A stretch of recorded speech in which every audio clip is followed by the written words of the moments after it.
लगातार हो रही बारिश और तूफान ने सीमांचल की कैश क्रॉप यानी केले की खेती में भारी तबाही मचाई है। कटिहार में कोढ़ा प्रखंड को केले के बेहतर उत्पादन के लिए केलांचल भी कहा जाता है।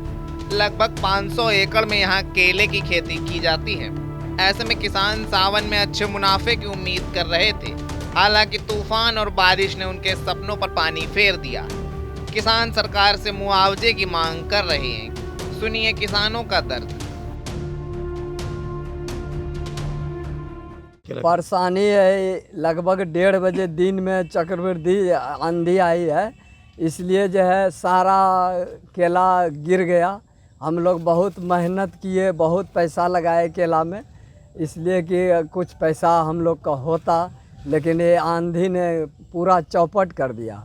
देखिए, हम लोगों का तो लगभग सब कुछ बर्बाद हो गया है। कल जो आंधी आई है और ऐसा चक्रवात का ऐसा भीषण असर हुआ है कि लगभग केले की जो हमारी फसल है 40 से 50% जो है पूरी तरह ख़त्म हो गई। आप देख ही पा रहे होंगे और दिखाएंगे भी कि कैसी हालत हुई है खेत की।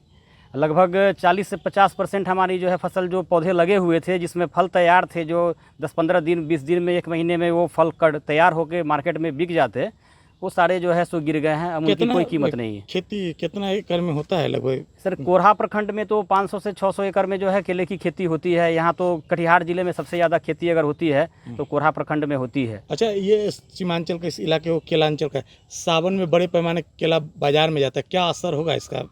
सर, सावन में एक तो धार्मिक आस्था है और उसमें जो है केले का प्रसाद भी चढ़ाया जाता है और लोग उपवास करते हैं तो केले का फल भी जो है उसको भोजन के रूप में ग्रहण करते हैं। तो इस तरह से जो तूफ़ान आया है तो निश्चित रूप से जो है फसल का काफ़ी नुकसान हुआ है।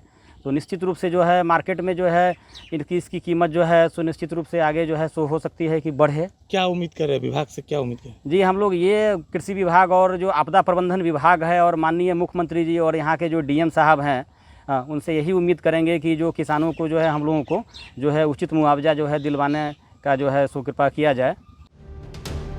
प्राकृतिक आपदाएं सिर्फ एक किसान की फसल और खेत ही नहीं तबाह करती, उसके और उसके परिवार के भरण पोषण, बच्चों की पढ़ाई पर भी असर डालती हैं। उम्मीद है सरकार किसानों को मुआवजा देकर उनका दुख कुछ कम करेगी। TV9 के लिए कटिहार से करण कुमार की रिपोर्ट।